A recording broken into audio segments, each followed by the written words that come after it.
उपदेश लेकर निकाला है हमको, उपदेश लेकर निकाला है हमको।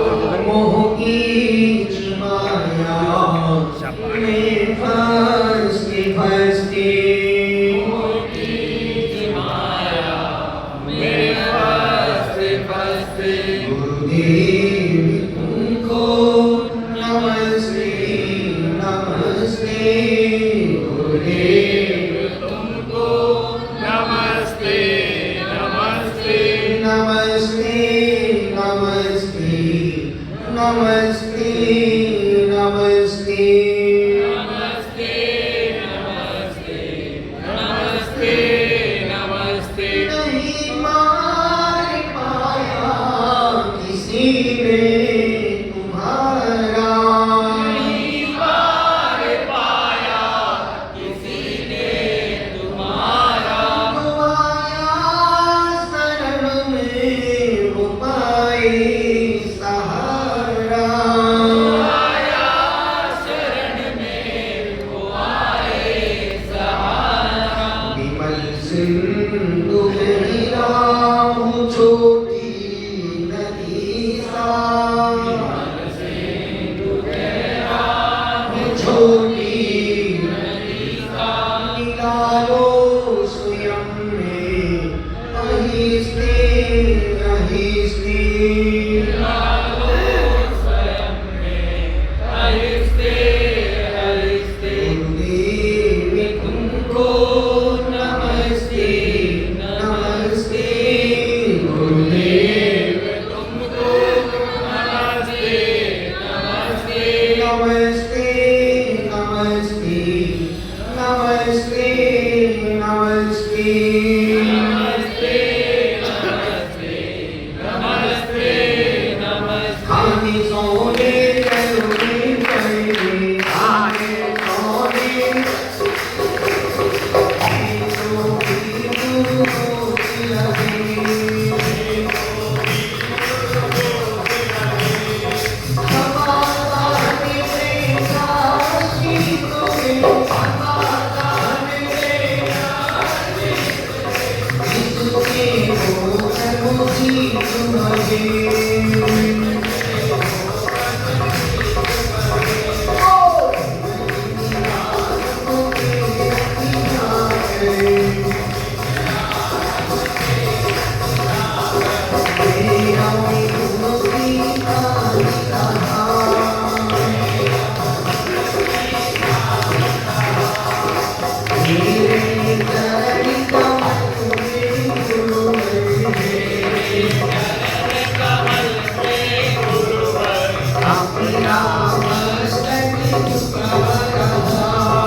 सुबह से लेकर अभी के बीच में लिए हुए नियमों में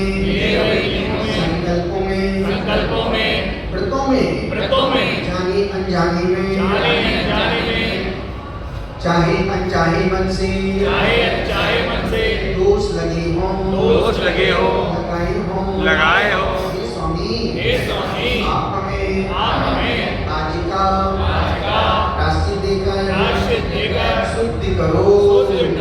इसको शुद्ध न हो अपने हाथों पर करो। बोलो हे स्वामी हम रात्रि में सोने से पहले 10 मिनट नमोकार मंत्र पढ़ेंगे। धन्यवाद। नमोकार।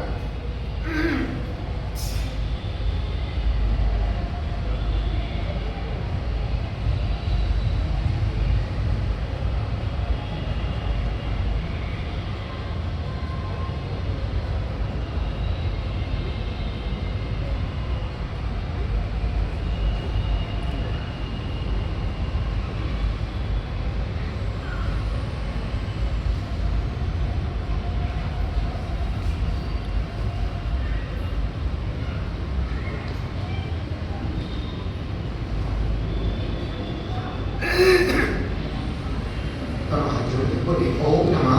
ओम नमः। सबसे क्षमा, सबसे क्षमा, सबको क्षमा, सबको क्षमा। ओम नमः। ओम नमः। नमोस्तु भगवान, नमोस्तु भगवान, नमोस्तु भगवान, नमोस्तु भगवान, नमोस्तु महर्षि, नमोस्तु महर्षि, नमोस्तु महर्षि। नमोस्तु महर्षि। इच्छामी महर्षि, इच्छामी महर्षि। आपस में दूसरे का चेहरा देख करके हंसते जय। समय स्वाध्याय में बड़ा अच्छा प्रसंग चल रहा था कि ज्यादा सोने से मेमोरी पावर कम हो जाता है, ज्यादा सोने से ज्ञानावरणी और दर्शनावरणी का तीव्र बंद होता है। अगर कहते सोना चाहिए, सोना पाप नहीं, सो उतना सो जिससे काम चल जाए। इतने सारे महाराज जी बैठे हैं, कोई भी साधु 3 घंटे से ज्यादा नहीं गिर रहे, बहुत से लोग 4 घंटे, उसके अलावा क्यों? इतने सारे हमारे कर्म, इतने सारे व्रत और संकल्प हैं कि उनको पूरा करने में होता ही नहीं। कहीं कोई हमारा व्रत संकल्प छूट ना जाए। और जिसमें सबसे सस्ती नींद तो हम लेते हैं। यदि हम 11:30 पर लेते हैं तो हम 5 मिनट की नींद 10 मिनट में ले लेंगे। और एक झपकी नींद लेने का मतलब है आप 3 घंटे तक बिंदास अच्छा काम कर सकते हैं। एक झपकी नींद आपके 3 घंटे शरीर को, मन को, मस्तिष्क को फ्रेश कर सकती है। 1 घंटे की नींद। और सबसे बड़ी बीमारी आज की तारीख में नींद नहीं आती महाराज, क्योंकि तुम्हारे पास कितनी विकल्प, कितनी उलझने, कितनी टेंशन है कि लेटते ही तो सारी टेंशन तुम्हारे दिमाग घूमने लगती है। गोली खा के भी आदमी को दिव्या, गोली खा के भी आदमी को नींद नहीं आती। कितना कठिन काम है। और यहाँ नींद निद्रा देवी के को पास में खड़ी रहती 24 घंटे। जरा सा आंख बंद करूं, एक कायसर भी करूंगा मिनटों में, और सोते नहीं है। होश पूर्वक विश्राम, इसको कहते हैं विवेक पूर्वक निद्रा। इसलिए साधु की नींद को कहते हैं, साधु की नींद को कहें स्वानवत। जिस प्रकार से कुत्ता सोता है, वो कुत्ता कितनी ही गहरी नींद में सो रहा हो, कोई भी बगल से निकलेगा, तुरंत कौन जा रहा है। कितना ही गहरी नींद में सो रहा हो, यदि बगल से जरा सी उसको सुई की नोक के बराबर भी आहट आती है, तुरंत कौन जा रहा है। वो साधु की नींद को आचार्यों ने स्वानवत तो आज बड़ा प्यारा प्रसंग चल रहा था नींद। और सबसे बड़ी बीमारी आज की नींद की। पर आज की आदमी की नींद पूरी हो नहीं पा रही है। रात भर या तो मोबाइल में देखता रहेगा या सीरीज देखता रहेगा, या फिर टाइम पास। जब सुबह उठने का समय होता है, उस समय आदमी खराब बीमारी में सोता है। जब हमारी दिनचर्या ही व्यवस्थित नहीं होगी तो तुम्हारा मनोमस्तिष्क लाइफ स्टाइल व्यवस्थित होने वाली ही नहीं है। हम लोग कितना ही लंबा विहार करें, प्रतिक्रमण से, सामायिक से, स्वाध्याय से कभी समझौता नहीं करते। कभी नहीं। क्यों? वो हमारी कृति करना ही पड़ेंगे। अच्छी मन से करो या रोते मन से करो, करना तो जब करना ही है, अच्छी मन से करो ना। क्यों रो रो के करना है? क्यों मर मर के करना है? जब पता है कि दुकान व्यक्ति, ध्यान रखना, जब व्यक्ति खुद अपने मालिक खुद अपनी दुकान पर खोलते समय खड़ा रहता है, वो जाके गद्दी पर बैठता है। लक्ष्मी उन्हीं से जुड़ती है जो व्यक्ति खुद अपनी गद्दी से जुड़ के बैठता है। इसलिए पहले के समय में गद्दियों की व्यवस्था थी। भैया गद्दी पे आके बात करना मेरे से। क्यों? गद्दी की प्रमाणिकता उसके बैठनों की प्रमाणिकता होती है। जब से हमारे ऑफिसों में घूमने वाली चेयर लगी है, तब से व्यक्ति व्यापार में रो रहा है। अच्छा खासा पैसा मर रहा है, क्यों? कभी कभी घूम रहे।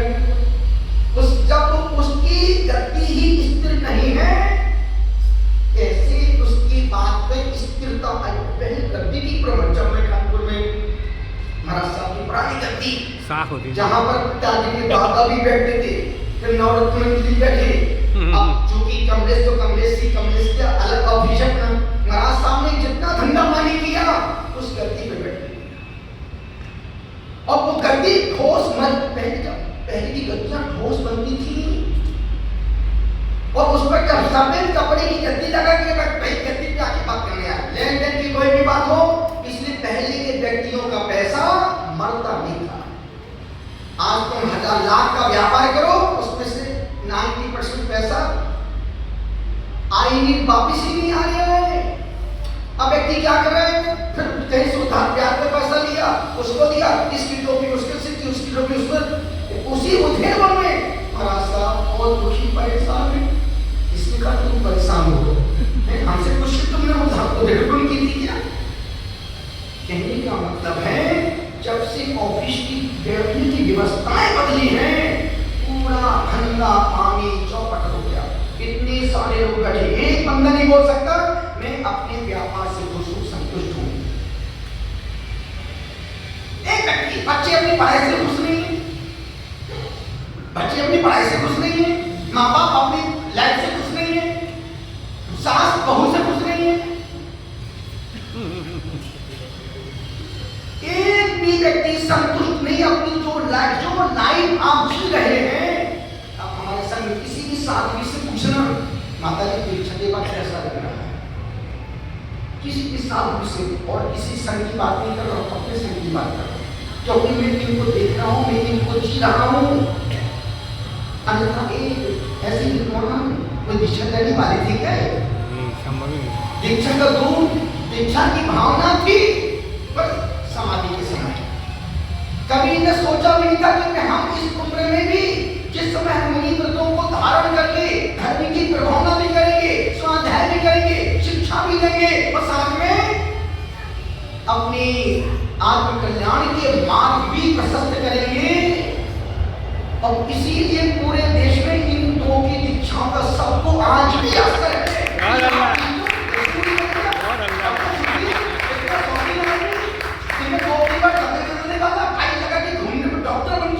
घूमने वाला कहीं भी नाश्ता कुछ भी मिल जाए, आने दो, जाने दो, जिंदगी जियो। वो यदि मुनि बनते हैं तो इनके लिए सबसे बड़ा नोबेल पुरस्कार इनकी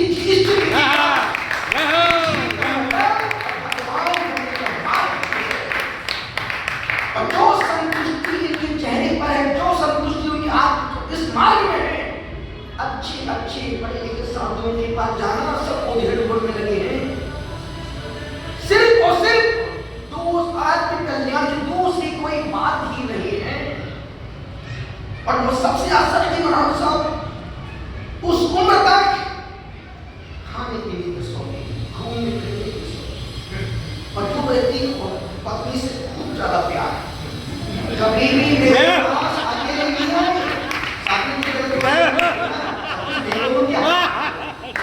सोचो कभी भी मेरे पास कभी अकेले नहीं आए, हमेशा साधना की परीक्षण का समय हो, चाहे धर्म की गोष्ठी का कोई भी समय हो, हमने अपने पास के लिए कभी भी अकेले आते नहीं देखा। जब हमने पद लिख के दिया कि आप एक बार भोजन करना है, तो मन में ये विकल्प आया कि यार माता की तो बेटे का ऑपरेशन हो गया है और एक कैसे छोटी नहीं है, और मन में एक ही समय का आप इस चीज का विकल्प बिल्कुल मत करना, इनको पर संकी मां बना के हर परिवार जैसा ही है। उस बात का इतना विश्वास हुआ, अन्यथा बहुत कठिन काम था बाबू। जिसने हर तरह की जिंदगी करे, आनंद की, नियम की, व्रत, जहां व्रत नियम धर्म है वहां वो जिंदगी थी, जहां शौक आनंद है वहां वो भी पूरा किया। इसलिए सब अपनी अपनी इनके पास आदमी थी, हर महीने सम्मिश्र जाना, राजधानी से पहुंचकर सुबह वंदना की, शाम को फिर वापस कानपुर पहुंच जाने। लोग सोच नहीं पाते यार, लड़की मास्टर हवाई मास्टर है, लड़की मास्टर एक भी साधु। और हम यही प्रश्न आपसे पूछें, आपने किस उम्र तक का जीवन जिया है? क्या आप अपनी लाइफ से खुश हैं? ना तुम कमाने अपने व्यापार से खुश हो, ना पत्नी से खुश हो, ना माँ बाप से खुश हो, ना घर से खुश हो, ना दुकान से खुश हो। तुम्हारे पास क्या कमी है? फिर भी आत्म संतुष्टि नहीं है। हमेशा मन भरा बैठा है, मन भरा बैठा और मन में भर के बैठे, मन भरा बैठा और मन में भर के बैठा। इतना सा मौका मिल जाए जैसे गुब्बारा, क्या भरा चला सी सुई की नोक चुबा तो फट, सभी गुब्बारे जैसे भरे बैठे हैं। बस इतना सा मौका मिल जाए, फिर देखो कैसे बलास्ट होता है और घर में कैसी महाभारत छिड़ती है। और निवेदन कर रहा हूं, सब कुछ जानते हुए भी आप गलत को गलत नहीं कह पा रहे हैं, तो आप कभी भी अपने हक के लिए कुछ भी नहीं कर पाओगे।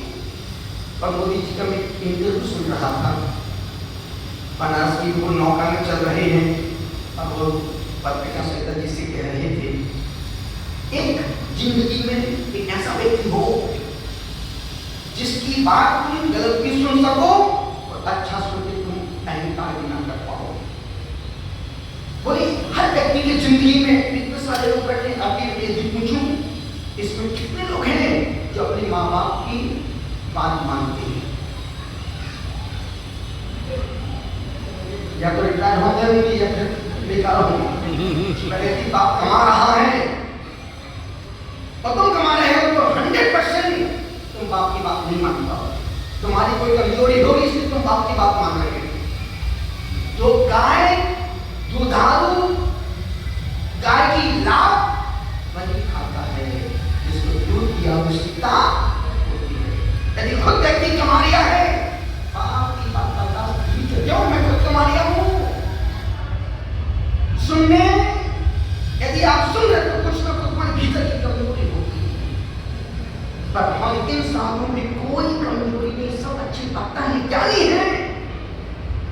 फिर भी एक बार बोल दी ऐसा, उसने ना क्यों किंतु परंतु कुछ नहीं, कोई कह नहीं, कुछ नहीं। गुरु जी की आज्ञा पत्थर की लगती। इतना तुम्हारे घर में ना बेटा बाप की सुन रहा है, ना बेटा बाप। कुछ दिन पहले की बात है, एक पिता ने, एक पति ने पत्नी को डांटा, पति ने पत्नी को डांटा, बच्चा लेटा सुन रहा था, बच्चे को गुस्सा है, बच्चे ने बापू को चढ़े मारा। मैं यही की बात बोल रहा हूं। सोचो कहां समय जा रहा है, जहां पहले बच्चे बाप की आंख से बाथरूम कर देते थे, अब वहां बच्चा बाप को आंख दिखा चांटे मारे। तो बाप बोलता है, गुरु जी आज मेरे बेटे को नहीं पूछा क्यों, मैं उसको डांट रहा था, वो चुप गया। एक शब्द मत बोलना मेरी मम्मी। अरे भाई तेरी मम्मी उसकी तो पत्नी है। सोचो समय कहां जा रहा है। अब हम किसी की बात ना सुन पा रहे हैं, ना किसी की बात बर्दाश्त कर। यहां तो बच्चे बाप को सोचो, अब वो बाप किससे जाके कहे कि यार मेरे घर में ऐसा है। निवेदन, एक ऐसा व्यक्ति रखो जिसकी तुम्हें कड़वी बात भी अच्छी लगे। और जैसे मेरे पास 2-3 लोग हैं, यदि कभी भी कुछ भी होता गुरु जी वो बोलते तो तुरंत उसको गलत है स्वीकार कर लो, वो गलत फहमी है उसकी दूर कर दो। ऐसा नहीं इस इंटेंशन से ऐसा किया था, अन्यथा क्या होगा, बड़े को कोई व्यक्ति गलत बोलने वाला नहीं मिलेगा। बड़े कितनी ही गलती करते हैं, छोटे बोलने की हिम्मत पर वो है। और मुझे पता है और हर बात को मैं एक्सेप्ट करता हूं, ये बिल्कुल ठीक है, ये चीज गलत है। अब भविष्य में आगे ध्यान रखेंगे, एक्सेप्ट स्वीकार करने से चैप्टर क्लोज। और सफाई पे सफाई, सफाई पे सफाई, सफाई पे सफाई। क्या होगा? सफाई कौन करता है? जमादार। निवेदन कर रहा हूं, सब कुछ जानते हुए भी आप गलत को गलत नहीं कह पा रहे हैं, तो आप कभी अपने हक के लिए कुछ भी नहीं कर पाओगे। एक व्यक्ति ऐसा हो जो तुम्हें कड़वी बात भी कहे तो तुम उसकी बात मुस्कुरा के स्वीकार कर लेना। और ठीक है, क्योंकि आज की तारीख में सबसे बड़ी कमजोरी है व्यक्ति अपनों की बातें बर्दाश्त नहीं करता। अब दुनिया की बातें सुन लोगे और घर में कोई एक शब्द बोल दे, तुमने ऐसा हमसे कहा, एक शब्द में घर और दुनिया में भाई कितनी गाली सुनने कुछ भी कर दे, पर अपने ने किसी ने एक शब्द बोल दिया, फिर देखो घर का माहौल ऊपर नीचे आना जाना बंद हो जाएगा। निवेदन कर रहा हूं, इसलिए एक दो व्यक्ति अपने पास ऐसे रखो जो आपकी बुराई आपसे हर से कह सके और आप उन्हें सुनकर सहन कर सके। यदि गलती हो तो ठीक कर लो, वो गलतफहमी हो तो उसको दूर कर दो। इससे स्वयं और संबंधों को ज्यादा फायदा होगा। इससे स्वयं को और संबंधों को ज्यादा फायदा क्यों? क्योंकि आज का सबसे बड़ा कठिन काम है अपनी बुराई अपनों की मुख से सुनना। यदि कोई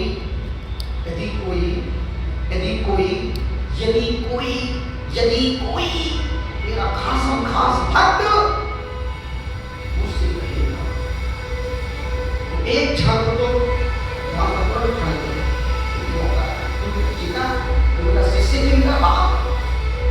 निवेदन कर रहा हूं, अनुरोध आपसे कर रहा हूं, अपनी बुराई अपनों से सुनना और उसे सुधारना।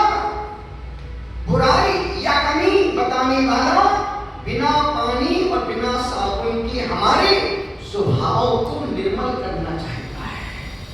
हमारे स्वभाव को, मन को विकृतियों से दूर करना चाहता है। निंदा बुराई कमी बताने वाले दो प्रकार के होते हैं। निंदा कमी बुराई बताने वाले दो प्रकार के होते हैं। एक में जो अच्छे के लिए, सुधार के लिए, हमारी प्रतिभा को निखारने के लिए हमारी कमी बताते हैं। ऐसा नहीं करने से और आगे बढ़ सकता है। वे हमारे हितैषी और अच्छे सोचने वाले व्यक्ति हैं। और दूसरे वो जो सिर्फ प्याज के छिलके निकालने का काम करते हैं। तुम कितना ही अच्छा काम करो, उनका काम ही है प्याज के छिलके निकालते जाओ, उसका कोई एंड नहीं। ऐसे व्यक्तियों से हमेशा संभल कर रहना चाहिए, क्योंकि वे हर बात का छिन्नान्वेषण करते हैं और मनोबल को तोड़ते हैं। ऐसे व्यक्ति द्वेष, ईर्ष्या और घृणा से भरे होते हैं, जिनको दूसरों की गुण, अच्छाई, नाम, ख्याति, प्रशंसा, तब साधना की ऊंचाई सहन नहीं हो पाती है।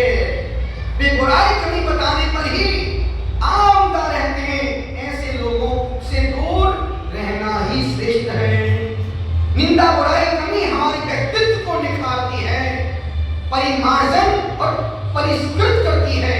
इससे हम अपने जीवन में बेहतर की ओर अग्रसर हो सकते। इसलिए कभी भी निंदा बुराई कमी बताने वालों को अपना दुश्मन मत समझो, अपना दुश्मन मत समझो। क्यों?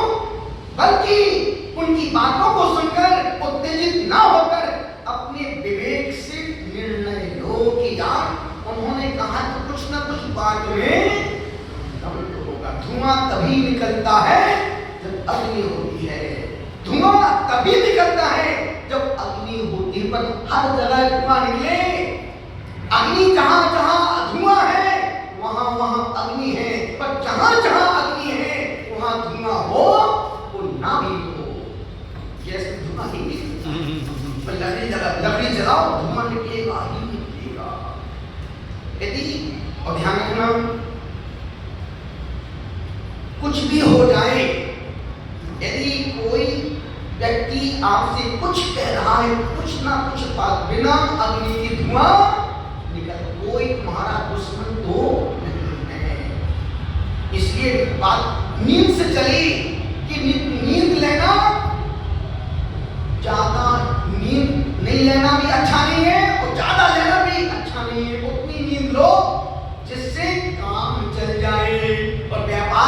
खराब ना हो। अब आज की आदमी में देख कई बार अभी 2-3 दिन पहले को सब लोग बोले महाराज या बच्चों को समझाओ, बच्चे दुकान 1 बजे खोलते हैं। और 1 बजे दुकान खोलने का समय है क्या? पूरा दिल्ली 10 बजे खुल जाता है, पर हमारे बेटे सुख मारे 12 बजे उठते हैं, 1 बजे दुकान जाके खोलते हैं और फिर रात 11 बजे आते हैं। सोचो ना ये दुकान से घर आने का समय है, ना तो घर से दुकान जाने का समय। जब से घर इस ऑफिस की व्यापार की गतियां कुर्सी में तब्दील हुई है, तब से व्यापार चौपट हो गया। हम लोग क्यों नहीं घूमने वाली कुर्सी पर बैठते हैं?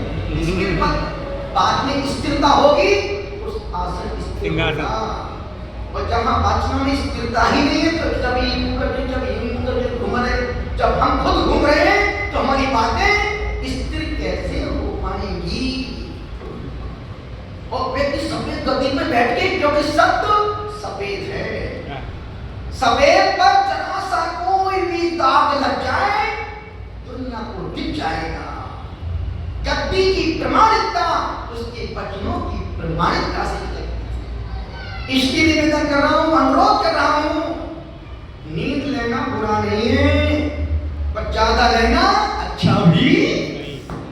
अब देखो ना, हम लोग सोचो, हम जो 557 दिन स्वामी शिखर रहे, एक भी दिन हम लोग रात को विश्राम नहीं किया, नींद एक भी रात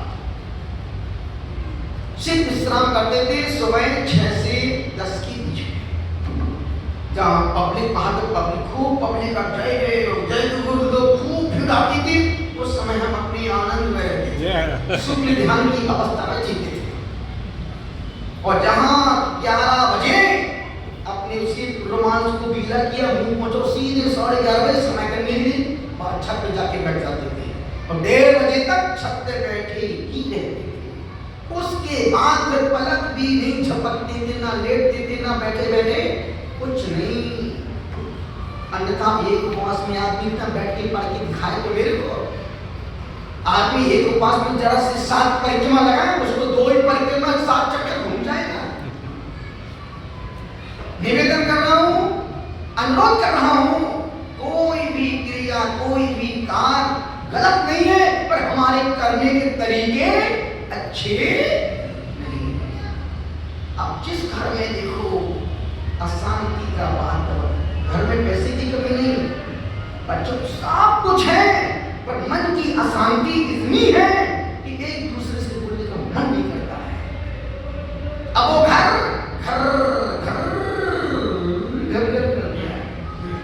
कमी कुछ भी नहीं है, सिर्फ कमी है मन की, भावों की, विचारों की दूरियां बहुत बढ़ गई है। हम कुछ चाहते हैं, सामने वाला कुछ और चाहता है। मन में गलत भाव नहीं है, पर सामने वाले के मन में ऐसा क्यों, ऐसा क्यों, ऐसा क्यों, और जहां क्यों खड़ा हुआ वहां पर यूं और क्यों में ही अतिश्री महाभारत कथा।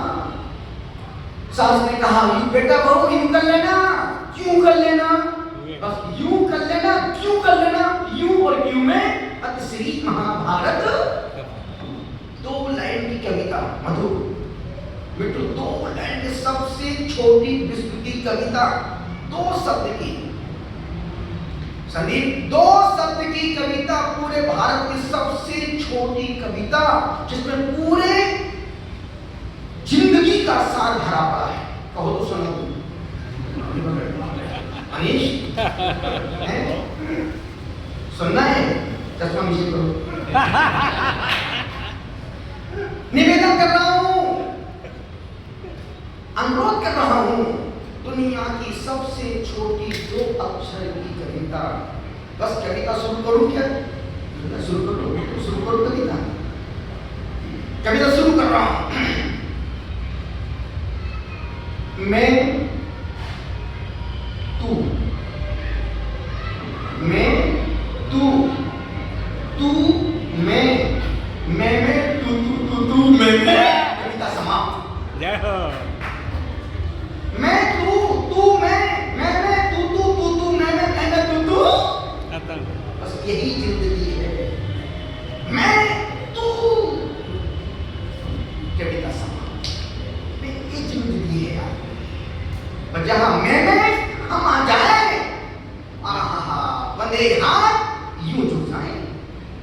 जिसे घर को स्वर्ग बनाना है तो हाथ बांध के नहीं, हाथ जोड़ के जीना सीखो। और बड़े बड़े अहंकारों की दीवार को तोड़ने का एक ही हथौड़ा है, कुछ मत करो, सुबह उठते ही भाभी जी जय जिनेंद्र।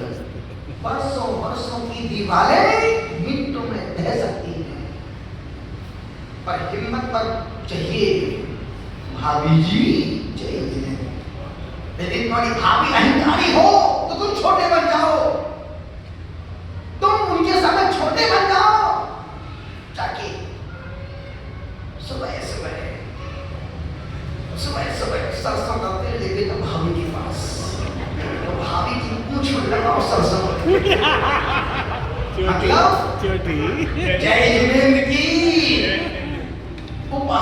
जय जिनेंद्र का वो क्रीम लगाओ कि भाभी पानी पानी हो जाए। वो सुबह उठते ही अरे चाय पी लो, नाश्ता हो गया, सब कुछ। एक दिन तुम छोटे बन के तो देखो, पर मैं तू मैं तू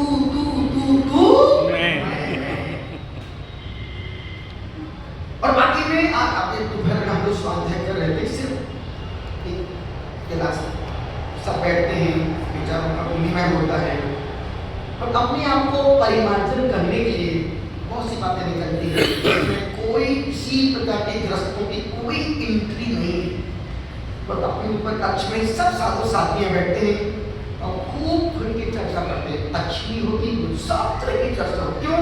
सब अपने ही बैठे हैं, जहाँ गलती होती है उसको ठीक करते हैं, जहाँ गलत फहमी होती है अपनों के बीच में ही गलत फहमियां मिनटों में हंसते हंसते सब दूर हो जाती है।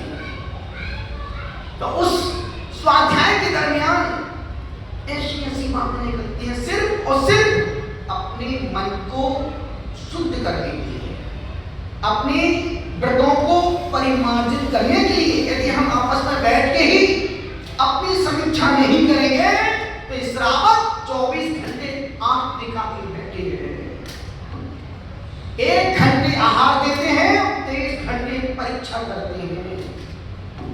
1 घंटे आहार देते हैं और 23 घंटे महाराज जी क्या कर रहे, कम निकल रहे, कहाँ खड़े, कैसे खड़े, कैसे जा रहे, कहाँ जा रहे, क्यों जा रहे, समय करेंगे, सॉरी निगरानी आपकी 23 घंटे सालों को तुम लगातार देखते हो। एक बार देते हो, 23 घंटे परीक्षा करते हो, और उसमें भी हम अच्छे नंबर से पास हो जाते हैं। क्यों? मन में कोई खोट नहीं है। निवेदन इतना सा कर रहा हूं, अब किसी भी साधु साथियों के पास बैठो और उनसे दीक्षा के बाद के अनुभव पूछो कि महाराज जी आपने दीक्षा ली कैसा लगा, और बात दोपहर के स्वाद बातें चले थे आने वाले 10 साल बाद क्या स्वरूप होगा हमारी युवा पीढ़ी का, क्या स्वरूप होगा हमारे समाज का, और क्या स्वरूप होगा हम साधुओं का। हम लोग तो अच्छे समय पे बन गए महाराज, बहुत अच्छे समय पर तो साधु बन गए, अन्यथा 10-20 साल बाद बनते वो बच्चे ने तो बाप को चांटे मार दिए। ऐसी समाज साधु को पल पल में, और ऐसी बहुत सी लोग हैं जो साधु प्रताड़ित करते हैं। अभी बोले ना कि हम अपने बाप की बात मानते हैं, कमजोरी होगी तो बात मानता है। समाज साधु की कमजोरी सिर्फ इतनी सी है कि उसने 24 घंटे में एक बार आहार की आवश्यकता है, और साधु की चर्या का निर्वाहन श्रावक से अच्छा दूसरा अजैन व्यक्ति कोई नहीं कर सकता। इसलिए साधु को झुकना पड़ता समाज के सामने। अंदर तो तुम्हारी है क्या होता है, तुम्हारा कोई काम नहीं हमारे पास, सिर्फ आहार के अलावा। अब पूरी समाज में क्रेज है आहार जाति का, वो कहीं भी कोई व्यक्ति हो उसको आहार देने मिल जाए या देखने मिल जाए, चलो आज हमने सबसे बड़ा पुण्य का काम। आदमी कितना इंटरेस्ट अभिषेक में नहीं है। यदि कोई साधु, यदि कोई हम लोग नियम नहीं देते महाराज, यदि कोई अपन लोग को नियम नहीं देते, हजारों की भीड़ जगह नहीं मिलती, जगह नहीं मिलती। हाँ, उस समय जब 95 में तो ये होता तो 200 लोग व्यक्ति 5 हाथ पर नमन बना के एक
इसका छोटा भाई राजू और छोटा भाई कुणाल, हमारा सभी बच्चे कभी होटल में खाना नहीं खाते, वो तो कभी होटल में खाना नहीं खाते, माँ के हाथ कहीं भी खाएंगे, इनको माँ के हाथ का भोजन आज भी सुहाता और पुसाता है। कोई ऐप नहीं, कोई कुछ नहीं, लपड़ छपड़ उस समय बचपन से देखा था और आज तक इनके वही संस्कार। एक बार जोरदार अच्छे कार्यों की प्रशंसा खुले मन से करना चाहिए। और देखो ना हमारी अजय माता जी, पुण्य प्रभा माता जी, अजय कोई अजय नहीं, अजय में पैदा हुई, दुर्देव का चतुर्मास हुआ और उस श्राविका में बिल्कुल एक दीवार प्रदीप जी इस सत्यनिवास बगल में बंसल जी का घर, उनके डांटने की आवाज आती थी, बबीता इधर। और उस समय मेरा नियम है रात में भोजन ना करूंगी पर आपको खिला दूं। जब गोपाल जी भी आने लगे उन्होंने भी गुरुदेव जब तक आप चतुर्मास करें तब तक मैं रात्रि भोजन नहीं करूंगा। यही तो संस्कार है। इसलिए पुस्तक सागर जी की फिल्म पूरे देश में सबसे हिट सुपर हिट खूब चली बागवान, खूब चली बागवान। कभी भी पुस्तक की फिल्म सावरिया जैसे पिटी नहीं, बागवान जैसी आज भी सुपर डुपर हिट है। निवेदन इतना सा कर रहा हूं, अनुरोध कर रहा हूं, जिंदगी अच्छी है पर हमारे जीने के तरीके अच्छे नहीं। एक भी साधु से पूछो आप संतुष्ट हैं? अरे शाह आनंद ही आनंद है। हमारे महाराज से जब कभी कोई चर्चा होती है, महाराज बहुत अच्छा हुआ आपने हमारे जीवन के उत्तरायण को संभाल लिया। नहीं तो बोलते रहते, प्रवचन करते रहते, पर मिलता क्या? अब जो महाराज साहब बोलते प्रवचन में, घर में आदमी से पाप नहीं छूट सकते। कितना ही बात जागी होती हो, घर में रहता है, घर में 90% पाप और यहाँ पर इस मार्ग में 100% पुण्य ही पुण्य है। कोई भी क्रिया करो, कायोत्सर्ग, बाथरूम जाओ तो कायोत्सर्ग, टोपी जाओ तो कायोत्सर्ग, आरती जाओ तो हर क्रिया में कायोत्सर्ग करो, तुरंत पाप का पश्चाताप करके समाप्त करो। निवेदन कर रहा हूँ, अनुरोध कर रहा हूँ, आपसे यदि बुराई, यदि गलती हो तो सुधारो, तो गलतफहमी हो तो दूर करो। और एक ऐसा व्यक्ति रखो जिसकी तुम कड़वी बात भी मीठे मन से, अच्छे मन से सुनने की हिम्मत